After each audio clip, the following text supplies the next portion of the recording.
Washington Talk. I'm Young Kim. The United States has been more aggressively going after North Korea's illegal cyber activities. The Treasury Department imposed sanctions on a cryptocurrency-related company for helping North Korea's money laundering of stolen cryptocurrencies. This follows the United States government's warning last month that North Korean state-backed hackers are targeting organizations in the blockchain industry. The officials also linked North Korean hackers to the recent theft of $625 million in cryptocurrency. Today, we'll discuss these and more.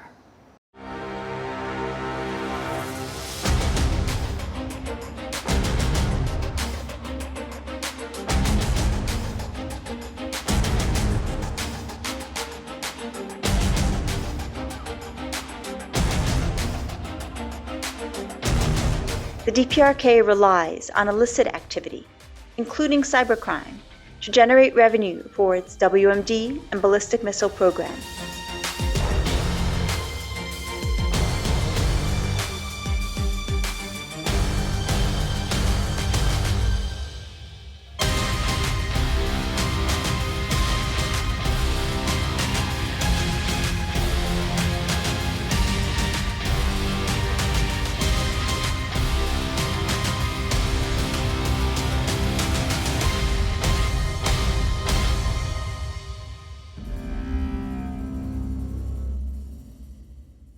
In the studio with me is Jason Bartlett, Research Associate for the Energy, Economics, and Security Program at CNAS. He analyzes developments and trends in sanctions policy and evasion tactics, proliferation finance, and cyber-enabled financial crime, with a regional focus on North Korea, Iran, and Venezuela. Also joining me is Benjamin Reed, Director of the Cyber Espionage Analysis Team at Mandiant.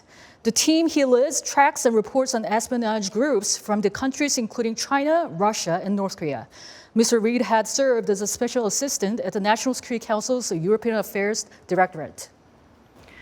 Thank you so much for being with us today. Good to have you both in the studio. First of all, the U.S. government has been taking more actions against North Korea's malicious cyber activities. Apparently, North Korea-linked hackers are committing a range of crimes in the cyberspace. Mr. Bartlett, what is the specific area that is most concerning? So the most concerning specific area that we're seeing right now is related to the financial sector, both traditional financial institutions such as banks and non-traditional financial institutions like cryptocurrency exchanges. In the beginning of North Korea's offensive cyber operations, they mainly targeted South Korean institutions as well as South Korean government agencies. But what we've seen in recent years, especially starting since around 2014, was a major shift towards targeting predominantly financial institutions. Mm-hmm. Mr. Reed, do you agree with what Mr. Bartlett said? Is there any other area, cybercrime, that North Korea pose really the greatest threat? So the criminal threat is greatest against the financial industry, and we've seen them move from the focus on traditional banks to cryptocurrencies for a broad range of reasons. But we believe that it has been lucrative for them. You just spoke in the beginning about the $600 million worth of cryptocurrency. And while they definitely still pose a threat for sort of the destructive attacks we saw against Seoul and against Sony, what we see most from them is that financial motivated activity. I see. So what are the unique characteristics that North Korean hackers display that others don't? Mm-hmm. So there are a number of technical characteristics that are more common with North Korean actors. They tend to have a lot of code sharing. So there'll be a snippet of one malicious program that then gets reused in another one, and you can track them that way. Mm-hmm. But in terms of the way they operate, the most significant thing is really their sort of a willingness to step across lines that other countries won't. And they've done that with sort of very early destructive attacks, and with the move into these sort of huge heists. They've stepped across lines kind of habitually that other countries have not. Mm-hmm. Mr. Bartlett, what are the traits that set North Korea-linked hackers apart from other hackers? I think something to highlight would be what Ben just mentioned about that they're willing to cross lines that many others usually aren't. I think one recent case would be the fact that Seoul recently arrested 2 South Korean citizens for selling military secrets to Pyongyang in exchange for payments in cryptocurrency. And this was the first publicly known case of North Korean hackers not just viewing crypto as a financial asset to steal, but also as an asset to then reward and try to coerce and entice South Korean citizens to betray their country. So I think kind of this integration of cryptocurrency within a wide range of North Korean illicit activities, including espionage and stealing government secrets, is something that North Korea seems to be really focusing more of its resources on. Mr. Bartlett, North Korea linked hackers are also suspected to be state-sponsored, government-backed. How is it different from an independent hacker? So the main differentiating factor here is that the Lazaruth Group is incredibly well funded and trained by the North Korean government. Many other countries around the world do have their own kind of versions of the Lazaruth Group, and there's different varying levels of state sponsorship. But North Korea, from the research that we've been seeing, really invests a massive amount of energy, funds, and resources into training North Korean hackers and putting them in the Lazaruth Group, which is the umbrella term. Most of this training seems to have started in even the late 80s, early 90s, and it has continued to evolve throughout the years. Mr. Reed, what makes a government-backed hackers different from other hackers? And I'm curious, are North Koreans the only hackers that are government-backed, or what about Chinese or Russians? Sure. So a large amount of countries sponsor sort of cyber espionage teams. And I mean, the US has a program, many Western European countries, Russia, China, Iran, a vast majority of countries do. What sets the North Korean ones apart is that the government-sponsored actors are the ones that are conducting sort of financially motivated operations. There are criminal hackers in the US, in Russia, in Eastern Europe, in Africa. And so that is a problem everywhere, but really it's the hackers that are state-sponsored conducting the crime that is really unique to North Korea. So you're saying that North Korea is making these hackers for the financial gains, is that right? Yeah, this sort of the Lazarus group and sort of is kind of the umbrella term that gets used for all North Korean hackers, but the kind of groups that Mandiant tracks within that, they started off conducting espionage, stealing secrets, targeting South Korean entities, targeting defector organizations. But over the past 5 or 6 years, they've increasingly moved into financial motivations. And it started really with a group we track as APT38 doing it, but then we've seen it spread to other groups that started off doing espionage into sort of 2018, 2019. But since then, really everyone coming out of North Korea is doing some sort of financially motivated attacks. I mean, I wanted to ask this question for our viewers who are not familiar with North Korea's cyber activities. The name Lazarus, where does it come from? It's a good question. It comes from an email, Lazarus EZ, at Outlook, I think, that was used in the Sony Pictures incident. There's always this challenge in the cybersecurity community if you need to come up with a name and people are, run out of creativity. So it was sort of a straightforward one there. And so it initially referred to just that incident, but over the years it's kind of just become an umbrella term for stuff coming out of North Korea. So Lazarus is not what they call themselves? They created that email, so it's possible, but we really don't know. So Mr. Bartlett, the reason we can say that these hackers are mainly, the behind is mainly Lazarus, is that because the pattern is the same? So I think it's very similar to what Ben just mentioned, that Lazaruth Group is the umbrella term that we use to describe all of North Korea's illicit cyber activity. Allegedly, there are many different subgroups, Blunerov Group and many other kind of possibly spin-off cyber groups that might target different type of institutions, but Lazaruth Group is the general term that they do use to classify all North Korean hackers. Right. And I'm just curious, how can the hackers from such a reclusive country as North Korea can train them so skillfully? So what we are able to show with research is that North Korea most likely really started to invest national resources in developing some form of an offensive cyber group in the late 80s, most likely 1986 when it created the Medium College or Medium Dahakgyo, which allegedly produces over 100 hackers every year. There was also the creation of a computer science program in Kimchek University, Kim Il-sung University. So there's been a lot of educational investment in computer science, mainly writing codes, and focusing more on software, because what you just mentioned about North Korea being a repressive regime, they don't have access because of sanctions and export controls to advanced technologies, but that's hardware. You don't necessarily need the greatest hardware to conduct hacks, you just need really good programmers and good software, and North Korea has both of those. There also was a lot of help, most likely from China and other state actors that have a history of kind of turning a blind eye to North Korean illicit activity. So there's many other factors, but it's North Korea's ability to kind of uses domestic resources to increase hackers started mainly with educational programs during Kim Jong-il. So, Mr. Reid, you agree that North Korea has resources to train hackers on themselves?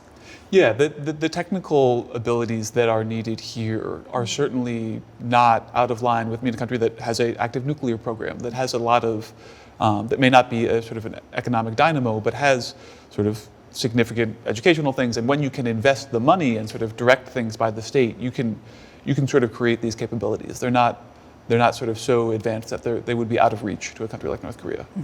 Mr. Reid, as you mentioned earlier, North Korea's hacking capabilities were widely known for the first time after North Korean hackers hacked Sony Pictures, right? And that was 2014. And why is the US government putting more efforts to go after North Korea's hackers now? So I think what you're seeing now is the sort of continued building of a pressure campaign. And it's really, there's been a number of parts of it. Obviously there were big diplomatic movements after the Sony Pictures thing, and that really sort of has continued to build since then. There's been a program from CISA, the US sort of cybersecurity agency, to release North Korean malware to sort of make it more exposed. There's been obviously sanctions that were talked about earlier. And so I think the recent actions from the US government aren't necessarily in sort of a qualitative change from North Korea recently. It's more the continued sort of bureaucratic gears grinding to try to put more pressure and sort of choke off this source of illicit funds.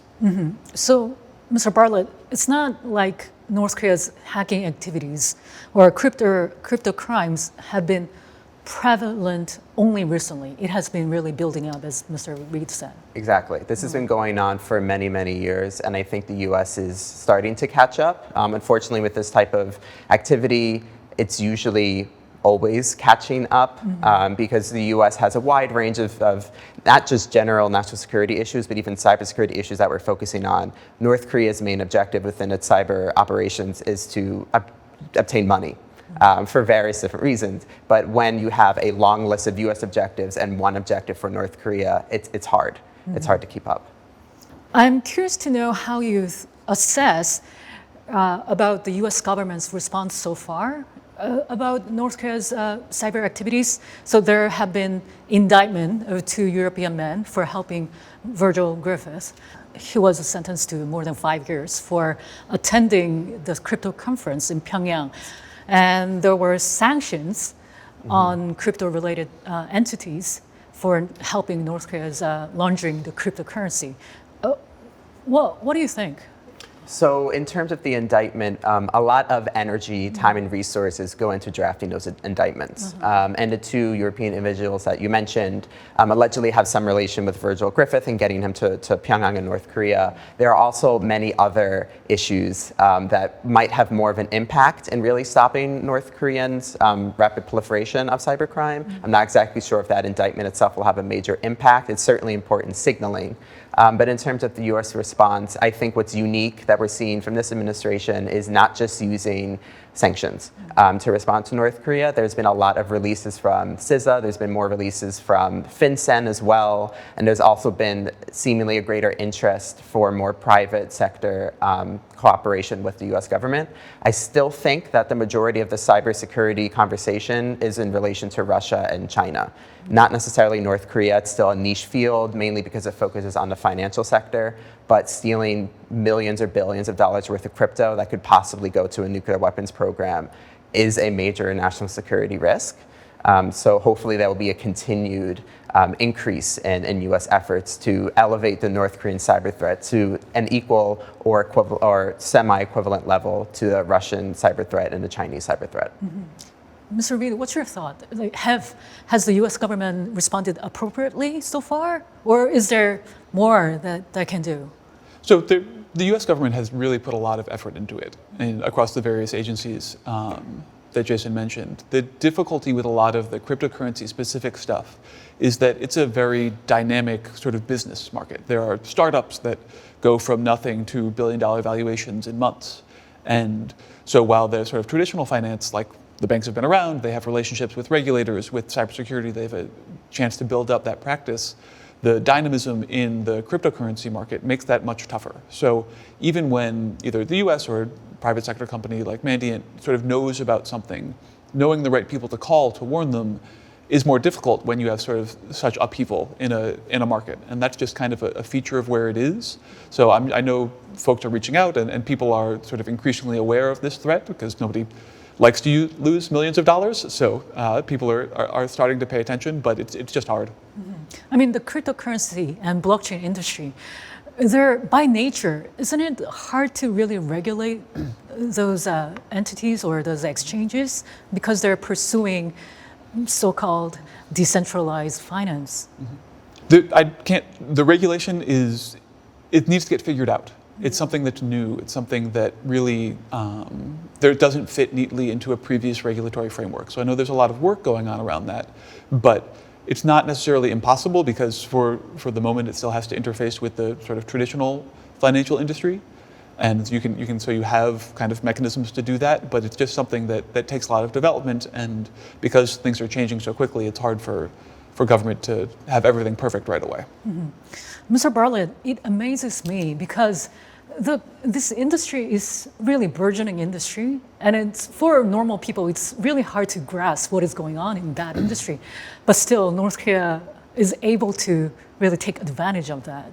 What do you think? Exactly. So when you have one goal, it's much easier to stick to it. If the one goal is if these intelligence agencies and hacking groups are tasked with the main priority of securing funds for the Kim regime, they will do any means in order to achieve that goal. I think something else adding on what Ben very nicely laid out is that cryptocurrency and the blockchain industry continues to evolve at a rate that regulation just can't keep up with. And North Korea has been following that for several years. So as new technologies develop and evolve, so will new ways to exploit them. And by that, there should also be new ways to regulate them. But it's very, very difficult. I think there's a lot of conversation going on, but it's very important to understand technology before you try to regulate it. So I think there's this knee-jerk reaction of once a new technology comes out, we have to regulate it. I think first it's better to understand how it works, because that's what hackers do. They understand how something works first, and to kind of weigh out the pros and cons of is it worth exploiting. So I think also it would be beneficial to really look at these new technologies and say, well, what do we have that we could apply? What don't we have? Mr. Reed, does the United States government have capability to catch up with it and then really seriously go after North Korea? So I think there's obviously a question of capability, but I think part of the issue here is some of the specifics to blockchain technologies, Bitcoin, things like that, and that gets into why North Korea has been going after them. When you look at the Bank of Bangladesh hack, obviously a traditional financial institution, they got $951 million out of the Bank of Bangladesh's account. All but $90 million of that was able to be sort of returned because bank transactions take days to clear. And so they can be reversed if they're caught. And in this case, they were. So there was $90 million that weren't accounted for, and even that had to be laundered. And so the North Korean regime likely only got a fraction of that $90 million. I see. When you compare that to cryptocurrencies, the transactions are instant and they're non-reversible by design. So if you're able to compromise an exchange or compromise an individual's wallet and transfer the cryptocurrency out, it's gone, and there's not really a mechanism for sort of regulatory or otherwise, just technologically, there's not a mechanism for returning that. So that's part of the reason we think it's so attractive to these hackers, and part of the sort of built-in, and that's a feature, that's not a bug of these technologies. So it's something that is really going to take a lot of sort of defensive hardening to fix, more than pure sort of know your customer regulation, things like that. All right. So UN panel of experts are also taking note of this North Korea's cyber activities. And one official has recently said cyber crimes are increasingly becoming a fundamental part of North Korea's sanctions evasion. Mr. Bartlett, how is that so? So starting around 2014, we saw a major shift in North Korea's MO for its offensive cyber activities targeting financial institutions. There started to be a major shift towards more banks, not just in South Korea, but across the world, Southeast Asia, and then also cryptocurrency exchanges. And this, ironically, or maybe conveniently, occurred during a time when US sanctions really started to rev up on North Korea. So 2014, 2015 was when the Obama administration started to adapt a more aggressive approach towards North Korea in terms of sanctions. There was more adoption of North Korea-related laws from Congress targeting North Korean human rights, as well as other authorities that granted new or enhanced sanction programs on North Korea. So it really seemed to kind of start to occur at a time where North Korea really needed to look for new avenues. Also, 2014, 2016 was when South Korea started to rapidly adopt Bitcoin into its kind of cyber commerce area. So there was a lot of international occurrences happening during this time, and North Koreans are very plugged into international events in terms of where they can exploit for the greatest benefits. Mm-hmm. Mr. Reed, do you expect to see more North Korean cyber crimes in the future going forward?